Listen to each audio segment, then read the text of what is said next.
Bien le bonsoir à tous, bien le bonsoir à tous les êtres humains et aux extraterrestres qui nous regardent depuis Saturne et qui sont fans du film Dune. Je vous retrouve pour une vidéo que je suis très content de faire, mais qui n'était absolument pas prévue, car savez-vous, en ce moment je suis en train de préparer une grosse vidéo sur Pixar qui sortira quand j'aurai fini mon marathon, donc dans peut-être un mois ou deux. Et puis en même temps, il y a la série Pingouin qui est en diffusée en ce moment, et la série Agatha, donc deux séries Marvel et DC Comics, donc ça fait déjà 2 vidéos de prévues pour les prochaines semaines, donc c'est très bien. En plus, demain, je vais voir Joker 2, donc il y a pas mal de vidéos, je vous conseille de vous abonner, il y a pas mal de trucs un peu geekos qui vont sortir dans les semaines qui suivent et qui vont être pas mal. Mais, je me suis autorisé une petite pause dans mon marathon de Pixar pour regarder le film Cocorico, disponible sur ma canal avec notamment Christian Clavier, Didier Bourdon, Sylvie Testude, Julien Pestel, voilà, donc des comédiens plus ou moins connus et reconnus de la France, n'est-ce pas? Générique, on en parle après le générique, je pense. Elle a kiffé la mélo, là je suis dans le thème, je suis dans ça. Elle a kiffé la mélo, là je suis dans le thème, je suis dans ça. Elle a kiffé la mélo, là je suis dans le thème, je suis dans ça. Elle a kiffé la mélo, là je suis dans le thème, je suis dans ça. Elle a kiffé la mélo, je suis dans ça. Elle a kiffé la mélo, je suis dans ça. Elle a kiffé la mélo, je suis dans ça.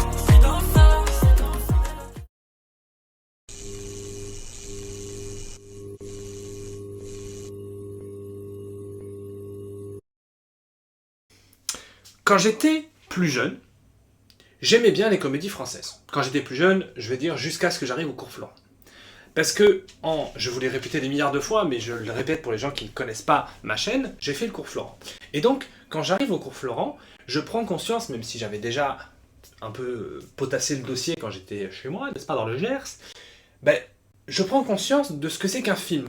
Qu'un film, ce n'est pas juste c'est bien ou c'est pas bien. Qu'il y a plein de choses derrière, à savoir le jeu d'acteur, le scénario, les décors, la musique, la mise en scène. Que le cinéma est un art avec plusieurs matières, plusieurs arts finalement à l'intérieur de cette grosse machine, et que les comédies françaises, globalement, depuis Astérix et OSS 117, ce n'est que globalement de la merde. Disons les termes clairement. Mais que, à contrario, contrairement à ce que je pensais avant, le cinéma français, c'est quand même vraiment pas mal du tout. Il y a quand même de grosses prises de risques, et le cinéma français, c'est pas juste des grosses comédies françaises et pam-pam prout-prout, et des gros films d'auteur de 3 heures qui ont 27 Césars alors qu'ils sont nuls à chier, comme notamment Anatomie d'une chute, qui est un film dont je ne comprends pas l'engouement parce que j'ai tenu 35 minutes devant.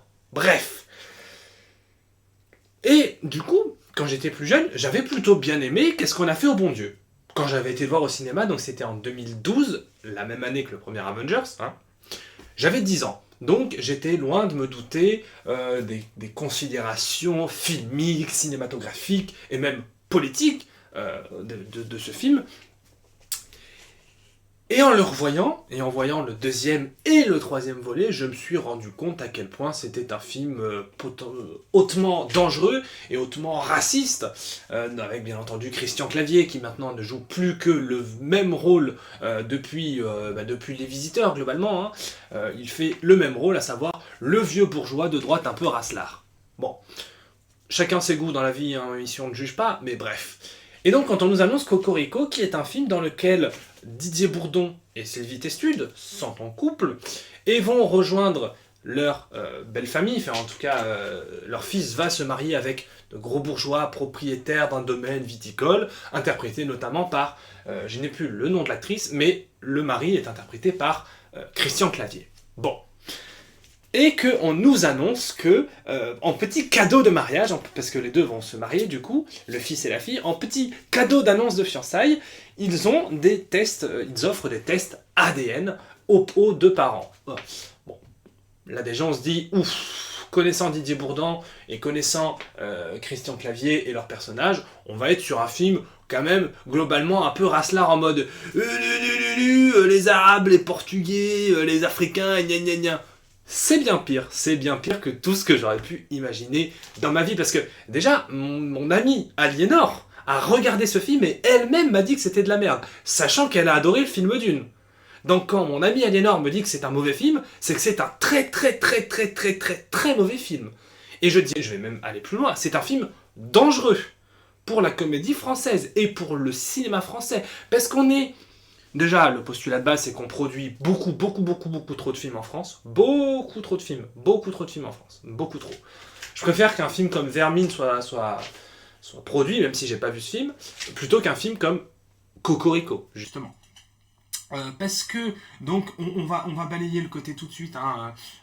Bon, Cocorico n'est pas un film. Cocorico n'est pas un film, du tout. Ce n'est même pas un petit enchaînement de sketchs, c'est pas drôle. Mais pas drôle du tout. Mais à aucun moment je n'ai décroché un sourire, pour vous dire un ordre d'idée. Même Friends, c'est plus drôle. Et pourtant, Friends, c'est pas bien. Donc là, je sais que déjà j'ai perdu à peu près 1 milliard de téléspectateurs, mais c'est pas grave, je préfère dire ce que je pense. Bref.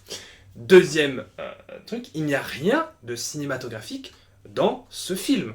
C'est-à-dire que 90% des comédies françaises, notamment celles de Philippe Lachaud, se disent c'est de la comédie, on va pas faire de la mise en scène quand même. Eh bien, regardez Astérix. Les gens, notamment en Amérique, les gens ont compris qu'on pouvait faire de la mise en scène avec de la comédie. Et là, il n'y a aucune idée de plan, aucune idée de montage. Ils se contentent de couper les scènes, tout simplement. Donc, il n'y a pas d'idée de montage. Il n'y a aucune idée de réalisation. Aucune.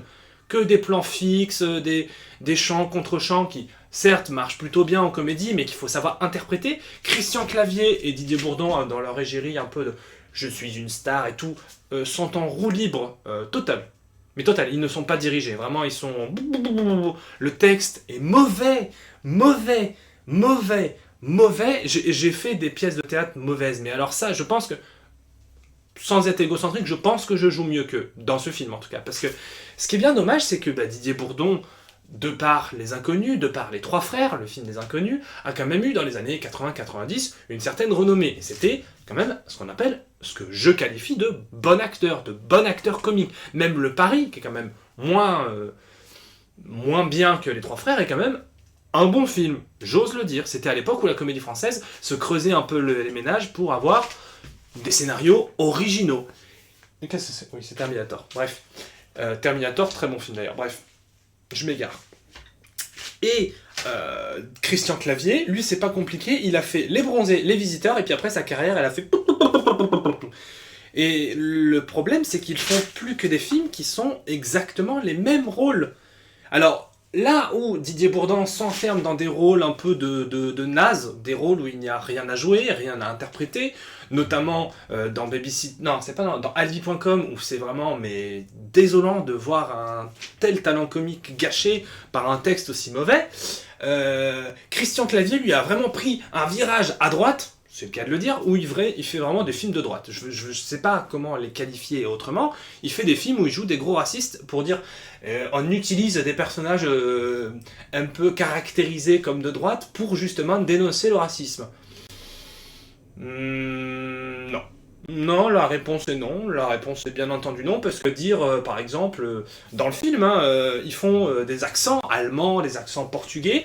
Là, tout le monde va dire c'est pas raciste. C'est raciste. C'est tout à fait raciste. Parce qu'en plus, l'idée de génie, c'est de dire que Christian Clavier, dans ce film, est à 15% indien. Comme si le film n'était pas assez raciste, on se dit, allez, allons sur la colonisation et le massacre des Indiens. C'est vrai que c'est hyper gauderie comme truc. Et attention, ne me faites pas dire ce que j'ai pas dit. On peut tout à fait rire du racisme. Moi, je fais partie des gens qui pensent que on peut rire de tout. On peut rire de tout. On peut rire du racisme, on peut rire des LGBT, on peut rire de toute minorité ou de toute communauté, tant que ce n'est pas offensant, tant que c'est fait avec finesse, avec parcimonie et avec une bonne écriture. Regardez OSS 117, ça joue beaucoup sur le second degré, et ça dit des trucs qui sont quand même particulièrement durs, mais c'est bien écrit, c'est bien interprété, donc ça passe. Ou même un nombre de comiques américains qui font des blagues horriblissimes, ça passe, parce que c'est fait avec finesse, avec une bonne plume littéraire. Quand un humoriste renois, anglais, ou par exemple Jean-Pascal Zadi, avec sa série En Place, ou avec tout simplement Noir, caricature et, entre guillemets, dénonce le racisme envers les Noirs en France, ce n'est pas raciste. parce que c'est un membre de la minorité qui parle de cette minorité. Alors que quand un mec blanc dénonce le racisme, c'est moins fait. Alors attention, on peut être blanc et dénoncer le racisme, il y a des films formidables qui le font. Néanmoins, là, je trouve que ce film est une suite d'utilisation de clichés et d'inepties complètement racistes et pas drôle. En plus de ça, ce qui est quand même le comble pour une comédie, c'est une catastrophe nucléaire à tous les niveaux, et ça me fait beaucoup de mal, qui moi essaye de défendre le cinéma français, avec notamment, même s'il y a plein de problèmes scénaristiques, Monte Cristo, Les Trois Mousquetaires, qui sont des volontés d'utiliser le patrimoine français, le patrimoine littéraire français, de faire rayonner la France à l'international. On a, alors je sais que beaucoup de gens de gauche, bizarrement, n'aiment pas trop les films de Toledano et Nakache, ce que je n'arrive pas à comprendre, mais ça c'est encore autre chose. Notamment Intouchable, Nos Jours Heureux, ou même Hors Normes, ou même Un Petit Truc en Plus, où ça c'est de la bonne comédie française. Ce sont des comédies qui utilisent certes des sujets qu'on peut qualifier de touchy, des sujets politiques, des sujets actuels, mais qui sont faits avec une écriture, une interprétation et une véritable sincérité, et non pas un cynisme et un humour déplacé et raciste. Tout simplement. C'est aussi simple que ça. Parce que regardez tout simplement Noir, qui d'ailleurs est dispo sur YouTube, donc regardez-le parce que c'est un film, il fait 1h40, 1h50, il est super, et il est extrêmement drôle.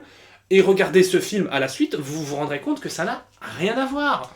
Parce que c'est fait par des réalisateurs, ou des réalisatrices aussi, qui n'en ont rien à foutre du cadre, qui n'en ont rien à faire de l'acting, du scénario. C'est une catastrophe, mais je pourrais continuer pendant des heures et des heures et des heures. Et c'est triste, parce que je sais que beaucoup de gens me reprochent, me disent « Ouais, tu n'aimes que le cinéma américain ». Bah, je suis désolé, mais même une comédie américaine bas de gamme est quand même bien mieux foutue qu'une comédie française à 50 millions d'euros. Regardez les films de Danny Boone d'ailleurs, qui fait des films à 70 millions d'euros, enfin entre 50 et 60 millions d'euros pour ses films, 30 millions, 40 millions par-ci, bref, et qui fait des films où il ne se passe rien.